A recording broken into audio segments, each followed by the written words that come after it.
Now, since Israel began its bombardment of Gaza, 9 countries have withdrawn their ambassadors or severed ties. Now, they call for an immediate ceasefire and for humanitarian aid to enter the Strip unhindered. NATO member Turkey is amongst those that's pulled its ambassador out. So did Israel's neighbour Jordan, and it said that Israel is committing war crimes. The latest to join the list are Chad and South Africa. Bolivia was the first to sever ties entirely with Israel, saying its decision was a condemnation of the aggressive and disproportionate Israeli military offensive taking place in the Gaza Strip. Alan Fisher has more from occupied East Jerusalem. Thank you. Benjamin Netanyahu has spent many days recently meeting world leaders, the latest, the Bulgarian president. But with more countries rethinking diplomatic links with Israel, the Prime Minister decided to act. He summoned foreign ambassadors to a meeting in Tel Aviv and claimed Israel was fighting for their future too. We will win, and we believe that all civilized powers should back us in this effort, because this battle is your battle, and our victory is your victory. Several countries have withdrawn their ambassadors over the growing carnage in Gaza. Bolivia has severed all diplomatic ties. Many have criticised the human cost of war, the growing number of civilian deaths, the pictures of dead children in the wreckage. The latest country to recall its ambassador, South Africa. We believe the nature of response by Israel has become one of collective punishment, which falls fully outside of the practice of international humanitarian and international human rights law. Ireland's Prime Minister has also said he has no regrets at describing Israel's response to the Hamas attack as something more approaching revenge. Bringing together the community of ambassadors shows that Israel is worried it's losing international support about the way it's prosecuting the war in Gaza. But the diplomatic tipping point may come if one of its traditional allies decided to call for a ceasefire or even an end to the war.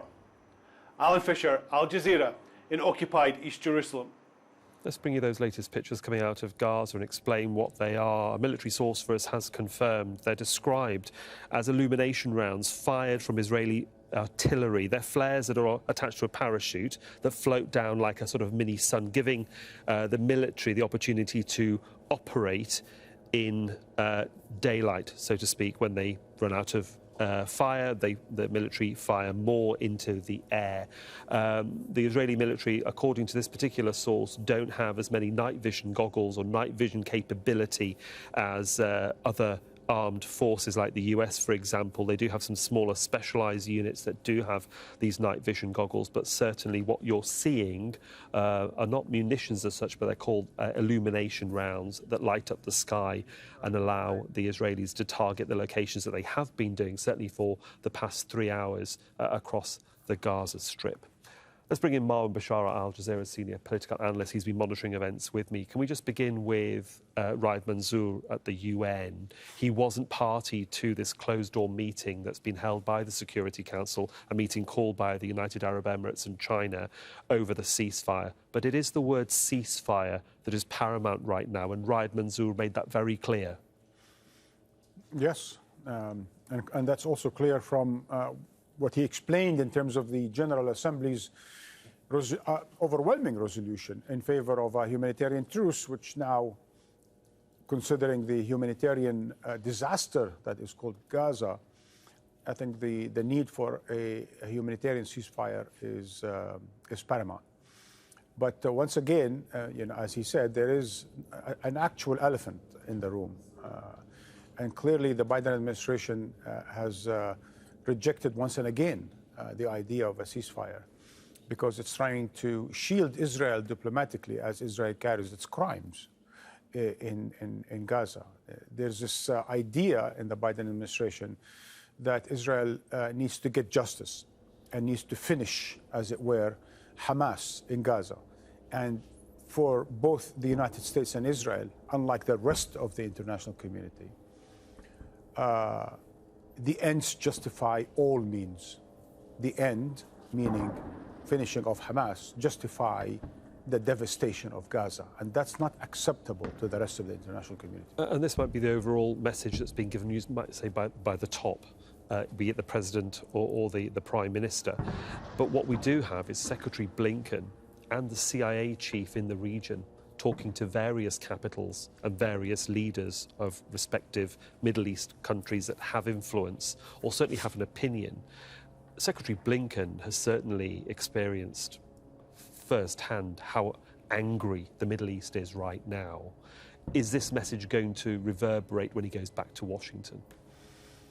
You would hope so, right? But to me, the Biden administration has proven to be sort of blindly following in Israel's footsteps. You would think as a world foremost superpower, it would be sensitive to its credibility, reputation, and interests around the world, especially in the Middle East. And you would think that it will have a certain calculus different from that of Israel.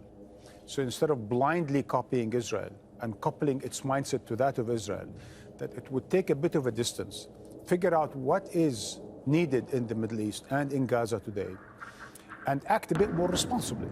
Because the United States has been acting even less responsibly than Israel the last month.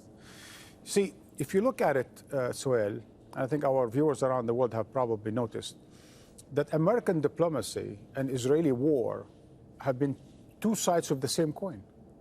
And that's problematic in the sense that America has used its gunboat diplomacy, something like borrowed from the 18th century.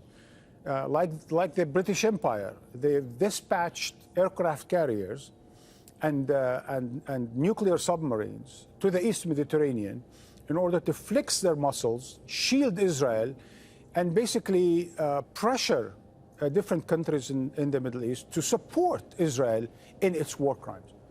As you said, as you well stated, the Arab capitals are in no mood to be complicit in Israel's war crimes against fellow Arabs. Even the most moderate, the most pro-American, like Egypt and Jordan, have rejected the notion of Israel's self-defense by carrying war crimes in Gaza. And hence you would think something got to give. And we're already a month into this evil war against the Palestinians, and the United States needs to start taking some steps to distance itself from the war crimes and start acting more responsibly like a grown-up. You talk about responsibility and we talk about anger in the Middle East, but we have to also focus on Egypt because they have a very delicate position, but also a very important position and a responsible one as well. We're talking about the Rafah border, the only communication and transport link there is really for Palestinians and Gazans to get in or out if their name is on a list. The Rafah border is not open all the time. And there are restrictions, there are rules, there are laws, and there are agreements that hinder Egypt even wanting to open that door and allowing everybody out. But it's not going to happen. But you would think that in these exceptional circumstances of an utter genocide taking place in plain sight, that you would take exceptional measures. I mean, these exceptional circumstances require exceptional measures. And these are not that exceptional in the sense that Egypt has a very special relationship with the Gaza Strip. It, in fact, administered it for 20 years. Gazans' only way out to the world is through Egypt. You know, probably, I don't know how many exactly, but a good portion of the people in Gaza have studied in Egypt. All these doctors that we see, and nurses and teachers, a lot of them actually have studied in Egypt. A lot of them have actually gone to Egypt and went back. So there is a real genetic, if you will, national interest and relationship between Egypt and Gaza. Egypt owes us to be more responsible, owes the people in Gaza to be more responsible, owes the international community to be a more responsible Middle East players, because it's always been that way, meaning Egypt is like a sort of a nation state that's always acted soberly in the Middle East. It doesn't act out of a, emotion or rash. It actually considers things. And a month into the genocide, into the war crimes, into the suffering, into the killing of thousands of Palestinians, you would want Egypt to step in and say, look, I had enough of this bloody war. I am not necessarily able to stop it, but I'm certainly going to try to help people eat and get medicine and get shelter.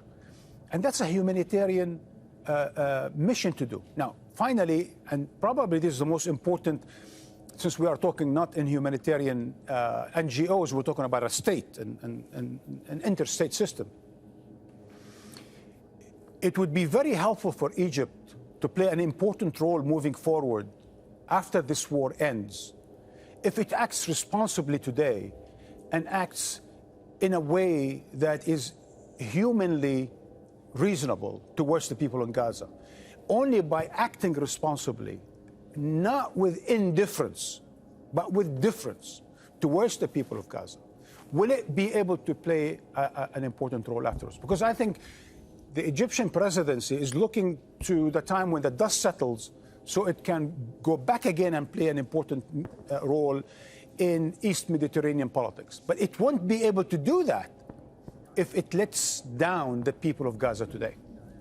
We shall see what does happen, certainly over the next few weeks. At the moment, Marwan Bishara, thank you.